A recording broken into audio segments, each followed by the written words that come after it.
Hello everyone, welcome to next class of our smart MP GK series. आज के lecture में भी हम नेक्स्ट जो पिछला लेक्चर था उसको ही कंटिन्यू करेंगे और आगे का हमारा जो जनरल इंट्रोडक्शन चल रहा है एमपी का उसको फिनिश करेंगे। राइट, जो लास्ट लेक्चर था उसमें भी हमने जनरल इंट्रोडक्शन देखा था, जो आज का लेक्चर है उसमें भी हम जनरल इंट्रोडक्शन को ही देखेंगे और फिनिश करेंगे। नेक्स्ट लेक्चर से हम एमपी की हिस्ट्री स्टार्ट करेंगे, कोशिश करेंगे 2 लेक्चर्स में एमपी की हिस्ट्री फिनिश हो। राइट, क्योंकि एमपी की हिस्ट्री सबसे इंपॉर्टेंट है, सबसे ज़्यादा टाइम आपको वहीं देना है। तो एमपी की हिस्ट्री के जो मोस्ट इंपॉर्टेंट फैक्ट्स हैं वो आपको बता दूंगा, जो एग्जाम में आ सकते हैं, जो बार बार पूछे जाते हैं और जो पूछे जाएंगे, जिनको गलत करना आप अफोर्ड नहीं कर सकते। राइट, याद रखो, जो लास्ट लेक्चर था जनरल इंट्रोडक्शन का और जो आज का लेक्चर है जनरल इंट्रोडक्शन का, ये आपको देखने में लगेगा ये तो बहुत आसान है, ये चीज़ें क्यों पढ़ा रहे हैं सर, मगर याद रखना इनसे भी क्वेश्चन आते हैं और इनसे भी क्वेश्चन बच्चे गलत करते हैं। राइट, देखो मैंने बार बार बोला एग्ज़ाम क्वालिफाई उन लोगों का नहीं होता जो बिल्कुल टफ चीज़ें पढ़ पढ़ के जाते हैं, ठीक है, उसमें घुस जाते हैं और फिर क्वेश्चन एक क्वेश्चन आता है सही करके चले जाते हैं। राइट, एग्ज़ाम क्वालिफाई उन लोगों का होता है जो ईजी क्वेश्चंस को गलत नहीं करते हैं। राइट, तो मेरा ये जो एमपी जीके सीरीज़ का पर्पज़ है वो यही है कि आपके जो आसान क्वेश्चन हैं उनको गलत मत करो आप। राइट, जो आपके बिल्कुल 100% सही होने चाहिए। और अगर आसान क्वेश्चन को गलत नहीं करोगे, कन्फ्यूज़न नहीं होगी, बार बार रिवाइज करके जाओगे तो आपका एग्ज़ाम क्वालिफाई हो जाएगा। राइट, सो शुरू करते हैं आज का लेक्चर। ये भी जनरल इंट्रोडक्शन का ही होगा और आज इस जनरल इंट्रोडक्शन वाले टॉपिक को हम फिनिश कर देंगे। ओके, सबसे पहले हम कुछ स्टेट के सिंबल्स देखेंगे। स्टेट का फ्लावर है lily. Right, lily is the state flower of Madhya Pradesh. Right, तो फ्लावर ले ली, कोई किसी लड़की से पूछ रहा है फ्लावर ले ली तुम, फ्लावर ले ली, हाँ तो बस फ्लावर ले ली। राइट, डांस राई। राइट, राई बुंदेलखंड का बहुत फेमस लोक नृत्य है एमपी का, तो डांस वहाँ का राई है। कैसे याद रखोगे, डांस कर रही हो क्या, बस डांस कर रही हो क्या, याद हो गया। राइट, बर्ड है यहाँ का दूधराज, शाह बुलबुल, पैराडाइज फ्लाई कैचर, तीनों में से कोई भी नाम ले लो। राइट, तो थोड़ा डिफरेंस है तो अपने आप ही याद हो जाएगा आपको। राइट, शाह बुलबुल, दूधराज, पैराडाइज फ्लाई कैचर, ये सब बर्ड हैं एमपी के ना, स्टेट बर्ड का नाम है। राइट, ये जो बर्ड है ये कहाँ पाई जाती है, नॉर्थ वेस्ट मध्य प्रदेश में पाई जाती है, मालवा रीजन में। राइट, और सरदारपुर सेंचुरी है वहाँ पाई जाती है सैलाना में। राइट, ये सारी चीज़ें बतानी चाहिए आपको। स्पोर्ट कौन सा फेमस है एमपी का, मालखम्ब। मालखम्ब जो एमपी का स्टेट स्पोर्ट है। राइट, याद रखना ये सारे स्टेट जो स्टेट रिकग्नाइज्ड हैं ऑफिशियली उनकी बात हो रहा है। राइट, ये नहीं कि जो मोस्ट फेमस या फिर मोस्ट पॉपुलर की बात हो रही है। ठीक है, याद रखना कि ये स्टेट जिसको रिकॉग्नाइज करा है उन चीज़ों की बात हो रही है। Right, state flower, state dance, state bird, state sport is Mallakhamb. Okay, academy इसकी उज्जैन में है। ये घोषित कब किया गया था, 9 अप्रैल 2013 से। याद रखना कि 2013 में स्टेट स्पोर्ट को स्टार्ट किया गया था, मतलब घोषित किया गया था कि मालखम्ब हमारा स्टेट स्पोर्ट होगा। राइट, स्टेट ड्रामा, सबसे ज़्यादा पॉपुलर ड्रामा क्या है भाई, माशा। ठीक है, माशा मालवा रीजन का एक ड्रामा है, तो माशा इज़ द स्टेट ड्रामा। याद रखना फिश में माशा मत कर देना, फिश जो है महाशीर है। राइट, फिश जो है महाशीर है और ड्रामा जो है माशा है। कहीं आप गलती कंफ्यूज हो गए, फिश में मच्छी कर दी, मच्छा दिख रहा है तो फिश कर दो। राइट, ऐसा नहीं करना। Fish is mahseer and drama is माशा। राइट, माशा का डांस जो है, ड्रामा जो है वो मालवा रीजन में पॉपुलर है और जो फिश है महाशीर ये नर्मदा रिवर में पाई जाती है।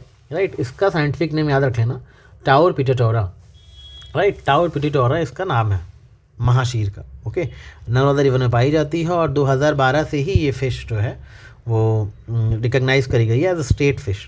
ओके, याद रखना कि स्टेट स्पोर्ट 2013 में रिकग्नाइज़ करा गया और स्टेट फ़िश उससे 1 साल पहले 2012 में रिकग्नाइज़ करी गई। ठीक है, आगे बात करेंगे स्टेट एनिमल की। स्टेट एनिमल है रेन डियर, जिसको आप हिंदी में बारहसिंगा बोलते हो। राइट, ये रेन डियर के जो ब्रैडरी स्पीसीज़ हैं उनको स्टेट एनिमल घोषित किया गया है। कहाँ पाए जाते हैं, कान्हा किसली नेशनल पार्क में पाए जाते हैं। स्टेट ट्री तो बनियान है। राइट, बनियान ट्री जो है बरगद का पेड़, वही स्टेट ट्री है। याद रखना कि ये 1 नवंबर 1981 को एमपी की 25th एनिवर्सरी का सेलिब्रेशन हो रहा था, तभी हमने स्टेट ट्री, स्टेट एनिमल और स्टेट बर्ड जो दूधराज है वो तीनों ही हमने इसी दिन स्टेट के सिंबल्स घोषित करे थे। राइट, यानी कि 1 नवंबर 1981 को 3 चीज़ों को घोषित किया गया था। कौन कौन सी चीज़ों को, एनिमल, बर्ड और ट्री।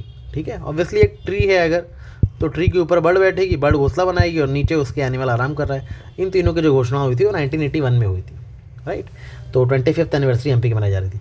बाकी फिश को कब नोटिफाई किया गया था, 2012 में। स्पोर्ट को, मालखम्ब को 2013 में। राइट। इसके अलावा एमपी की जो स्टेट क्रॉप है वो है सोयाबीन, ठीक है। ये मालवा नर्मदा वैली में पाई जाती है। Soybean is the state crop of MP. अच्छा, एमपी की स्टेट क्रॉप सोयाबीन है क्यों? क्योंकि इंडिया में सबसे ज़्यादा सोयाबीन कहीं पाया जाता है तो वो एमपी में पाया जाता है, राइट। सबसे ज़्यादा सोयाबीन प्रोडक्शन जो है वो एमपी में ही होता है। ओवरऑल एमपी में सबसे ज़्यादा जो प्रेवलेंट क्रॉप है वो व्हीट है। एमपी के अंदर सबसे ज़्यादा व्हीट को बोया जाता है, ठीक है। मगर ओवरऑल इंडिया में सबसे ज़्यादा सोयाबीन कहीं मिलता है तो वो एमपी में है। ऐसा नहीं कि एमपी में सबसे ज़्यादा क्रॉप सोयाबीन ही सोयाबीन है। एमपी के अंदर सबसे ज़्यादा व्हीट बोया जाता है, राइट। इस चीज़ को याद रखना, राइट। और एमपी में जो राइस है वो बिल्कुल इस तरफ साउथ ईस्ट रीजन में राइस कल्टिवेशन होता है, राइट। तो सोयाबीन वाला सिर्फ मालवा रीजन में होता है, बाकी सारे एरियाज़ में व्हीट है, राइट। तो इसलिए जो क्रॉप है वो स्टेट क्रॉप सोयाबीन है। अगर पूछे मोस्ट पॉपुलर क्रॉप या मोस्ट प्रेवलेंट क्रॉप कौन सी है तो फिर व्हीट है, राइट। ये भी याद रखना। तो हमने ऑलमोस्ट सारे स्टेट सिंबल्स देख लिए। इस चीज़ याद रखना कि स्पोर्ट को 2013 में दिया गया था, फिश को 2012 में नोटिफाई किया गया था, ट्री, एनिमल, बर्ड, इन सबको 1981 में नोटिफाई करा गया था, राइट। एक और है स्टेट सॉन्ग जिसको 2011 में नोटिफाई किया गया, राइट। स्टेट सॉन्ग है मेरा एमपी करके नाम है इसका। लिरिक्स महेश श्रीवास्तव ने लिखे थे, सिंगर जो है शान थे, और म्यूज़िक जो है वो आदेश श्रीवास्तव ने कंपोज करा था। कैसे याद रखोगे? एमपी में सबसे फेमस जगह कौन सी भाई? उज्जैन लोग घूमने जाते हैं अक्सर, राइट। तो उज्जैन में किसको देखने? महेश यानी शिव को देखने जाते हैं, राइट। तो महेश जो है वो एमपी की शान है, और जो महेश आदेश देते हैं वही एमपी के लोग फॉलो करते हैं, राइट। तो इसको इस तरह से कनेक्ट कर लेते हैं। महेश जो है एमपी की शान है, और शान जो महेश ऑर्डर देते हैं यानी शिव जी जो ऑर्डर देते हैं वही सब लोग उसका आदेश फॉलो करते हैं, राइट। तो मेरा एमपी को याद रखना 2011 में इसको स्टेट सॉन्ग घोषित करा गया था, राइट। तो आई थिंक आपको सारे स्टेट सिंबल्स क्लियर हो गए होंगे, राइट। एक बार इसको फिर से रिवाइज कर देना। आज ये लास्ट लेक्चर के नोट्स और आज के नोट्स कंबाइन करके आपको टेलीग्राम चैनल में मिल जाएंगे, वहाँ से डाउनलोड कर लेना, ओके। अभी थोड़ा था एमपी की बेसिक ज्योग्राफी के बारे में जान लेते हैं कि एमपी जो है वो लैंड लॉक्ड है। पहली बात तो याद रखो कौन कौन से स्टेट से घिरा हुआ है। यहाँ पे महाराष्ट्र है, इधर छत्तीसगढ़ है, इधर गुजरात है, इधर राजस्थान है, और इधर उत्तर प्रदेश है, राइट। तो इन पांचों स्टेट से एमपी घिरा हुआ है, लैंडलॉक स्टेट है, ये तो आप सबको पता ही होगा, राइट। असली मुद्दे की बात यहाँ पे है। देखो एमपी का जो लॉन्गिट्यूड है वो 74 डिग्री से लेके 82 डिग्री तक है, राइट। लॉन्गिट्यूडनल एक्सटेंट एमपी का लगभग 82 डिग्री, 74 दिख रहा है ना, 74 से लेके 82 डिग्री तक ये लॉन्गिट्यूड हो गया। लैटीट्यूड कहाँ से है? लगभग 21 डिग्री से लेकर के लगभग 26 डिग्री तक, राइट। लगभग 26 डिग्री 52 तक है, राइट। तो 21 से 26 याद रखना, और 74 से 82 याद रखना, राइट। लैटीट्यूडनल एक्सटेंट और लॉन्गिट्यूडनल एक्सटेंट आपको पता होना चाहिए मोटा मोटा, ओके। और देख लो एमपी की जो ये ब्रेड्थ है वो 870 किलोमीटर है, ठीक है, चौड़ाई, और लंबाई कितनी है? 605 किलोमीटर। ये जो है आपका ये 605 किलोमीटर है, राइट। और ये आपका 870 किलोमीटर है, राइट। तो ये भी पता रखना कि कितनी डिस्टेंस कवर करता है, ठीक है। नॉर्थ टू साउथ 605 किलोमीटर है, वेस्ट टू ईस्ट 870 किलोमीटर है, ये भी पता होना चाहिए आपको, ओके। बाकी एमपी के northern most district, eastern most, southern most और वेस्टर्न मोस्ट डिस्ट्रिक्ट भी आपको पता होनी चाहिए, राइट। सबसे ऊपर है मोरेना, सबसे साउथ में है बुरहानपुर, सबसे ईस्ट में है सिंगरौली, और वेस्टर्न मोस्ट डिस्ट्रिक्ट है दलीराजपुर। जिसको याद है वेल एंड गुड, बट बहुत से लोग पहली बार तैयारी कर रहे हैं तो उनको ये नहीं याद होता है, तो उनके लिए ट्रिक बता दे रहा हूँ कि भाई इधर एक राजा बैठा हुआ है, राजा, ठीक है, अली नाम का राजा बैठा हुआ, अली राजा, अलीराजपुर। तो राजा के सामने बैठ के लोग गाने गा रहे हैं, सिंगिंग चल रही है, राइट। ऊपर इस तरफ मोर नाच रहा है, और नीचे जो है बूढ़े लोग बैठ के उसको देख रहे हैं, राइट। यहाँ राजा बैठा हुआ है, सामने सिंगिंग चल रही है, सिंगिंग को सुन के ऊपर मोर नाच रहा है, और नीचे बूढ़े लोग नीचे बैठेंगे ना, तो बूढ़े लोग नीचे बैठ के एंजॉय कर रहे हैं। बूढ़े से मतलब बुरहानपुर, मोर नाच रहा है मतलब मोरेना, सिंगिंग चल रही है मतलब सिंगरौली, और राजा इधर बैठा हुआ मतलब अलीराजपुर, राइट। इस तरह से इसको याद रखना। ये भी याद रखना कि वेस्ट से लेके ईस्ट तक टोटल 34 मिनट डिफरेंस होता है, ठीक है। एमपी में सनराइज़ और सनसेट में 34 मिनट का डिफरेंस होता है वेस्ट से ईस्ट के लेकर के, ये चीज़ भी याद रखना आप। ट्रॉपिक ऑफ कैंसर जो है एमपी की लगभग 14 डिस्ट्रिक्ट से पास करता है, लगभग नहीं एग्जैक्ट 14 डिस्ट्रिक्ट से पास करता है ट्रॉपिक ऑफ कैंसर, राइट। ये 14 डिस्ट्रिक्ट्स के नाम भी आपको पता होने चाहिए, क्योंकि वो कुछ डिस्ट्रिक्ट के नाम लिख देगा और बोलेगा ट्रॉपिक ऑफ कैंसर इनमें से किससे नहीं पास होता है या किससे पास होता है। तो आपके चेहरे की हवाइयाँ नहीं उड़नी चाहिए, आपको आंसर पता होना चाहिए। तो 14 डिस्ट्रिक्ट्स के नाम याद करना इम्पॉसिबल लग रहा होगा, मगर अब मैं आ गया हूँ यूट्यूब पे आपको पढ़ाने, तो ये इम्पॉसिबल पॉसिबल हो जाएगा, राइट। रतलाम, उज्जैन, अगर, राजगढ़, सीहोर, भोपाल, विदिशा, रायसेन, सागर, दमोह, जबलपुर, कटनी, उमरिया, शहडोल, ये सभी वो 14 डिस्ट्रिक्ट्स हैं जिनके थ्रू ट्रॉपिक ऑफ कैंसर पास होता है एमपी में, राइट। इन डिस्ट्रिक्ट्स के नाम आपकी ज़ुबान पे रटे होने चाहिए, या फिर इतना तो याद हो ही जाने चाहिए कि आपको ऑप्शन देख के याद आ जाए कि मैंने ये डिस्ट्रिक्ट तो नहीं पढ़ी थी ट्रॉपिक ऑफ कैंसर पास होने वाली में। तो हम आपको इतना ही याद करवाएंगे कि एटलीस्ट आपको ऑप्शन देख के याद आ जाए कि ये तो नहीं है, राइट। तो बाकी तो आंसर डिड्यूस कर लोगे ना, अब इतने तो स्मार्ट हो ही। तो आप भी देखो कैसे कोशिश करते हैं करने की, राइट। इससे पहले मैं कोशिश करूँ, मैं देखना चाहता हूँ कौन कौन अभी तक इस लेक्चर में बना हुआ है। अगर आप अभी तक इस लेक्चर में बने हुए हो तो मतलब आप सिंसियर हो अपनी पढ़ाई को लेकर के, राइट। आपको लिखना है डे 2 डन, राइट। जो डे 2 डन लिखेगा समझ लूँगा कि उसने लेक्चर को यहाँ तक देखा है, यानी कि उसके आगे पूरा फिनिश भी करा है, राइट। तो डे 2 डन लिखो और अपनी मौजूदगी का प्रमाण दो, ठीक है। देखो, रतलाम, उज्जैन, अगर, राजगढ़ कैसे याद करोगे?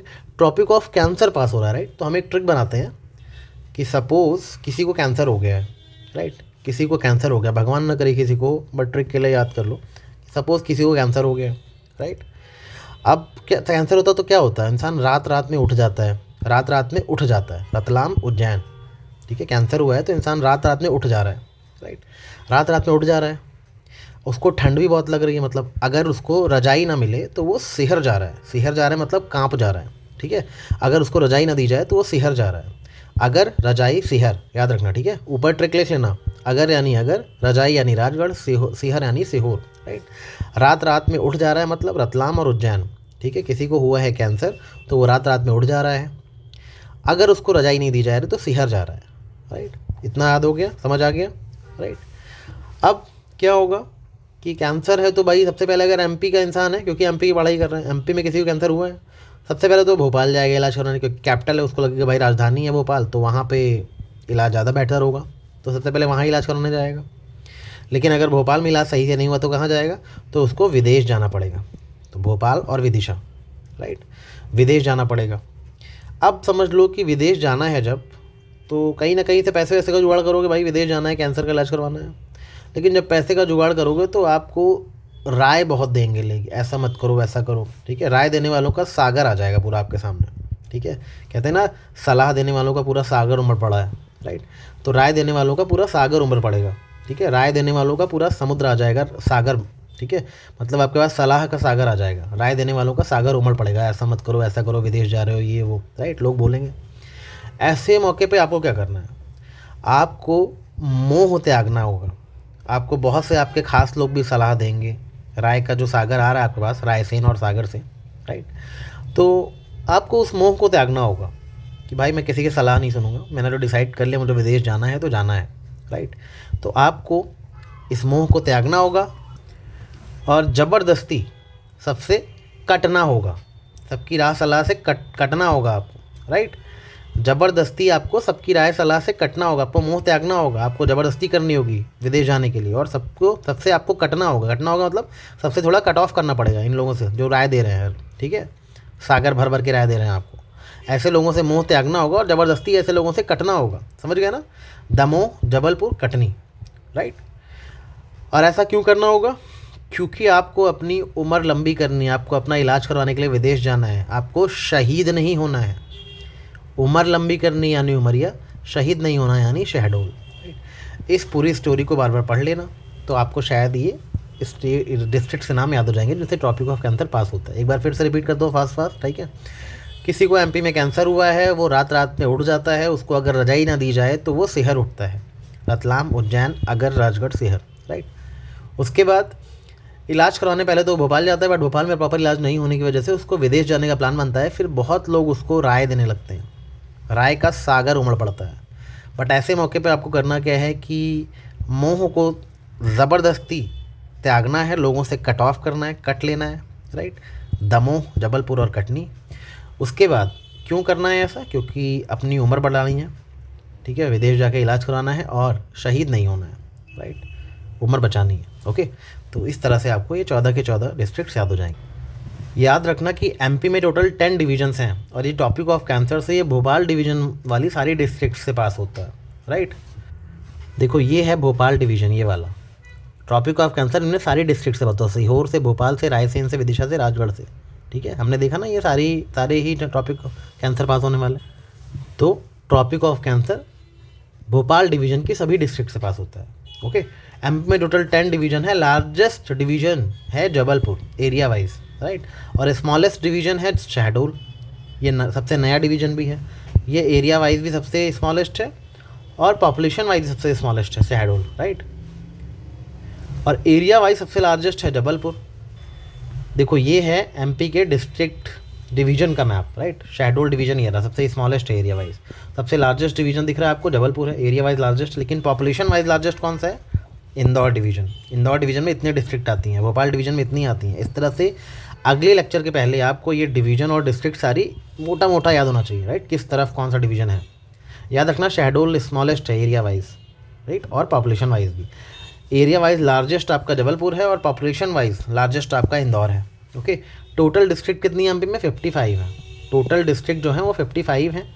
3 नई डिस्ट्रिक्ट एमपी में बनाई गई थी, ठीक है। तो उसमें मऊगंज, पांडुरना और मैहर, राइट, देख लो। मैहर सतना से अलग हुआ था, मऊगंज रीवा से अलग होकर बनाया गया है और पांडुरा छिंदवाड़ा से अलग होकर बनाया गया, राइट। ये मैप आपकी ज़ुबान पे रटा होना चाहिए अगले लेक्चर के पहले, इसको बार बार देखना, राइट। जनरल इंट्रोडक्शन में जो मोस्ट इंपॉर्टेंट फैक्ट्स थे वो मैंने आपको बता दिया। एमपी का जो जनरल इंट्रोडक्शन है इसमें इतने सारे फैक्ट्स अगर आपको पता हैं तो एटलीस्ट आप कॉन्फिडेंट रहोगे अपने एग्जाम को लेके कि हाँ मुझे चलो एमपी का बेसिक्स पता है। नेक्स्ट लेक्चर में हम एमपी की हिस्ट्री पढ़ेंगे, राइट, और कोशिश करूँगा कि एमपी की हिस्ट्री के जो मोस्ट इंपॉर्टेंट फैक्ट्स हैं, पूरी हिस्ट्री तो नहीं पढ़ाऊँगा, एमपी की जो मोस्ट इंपॉर्टेंट फैक्ट्स हैं एमपी हिस्ट्री के वो आपके टिप्स पे होंगे, ये मेरा वादा है आपसे।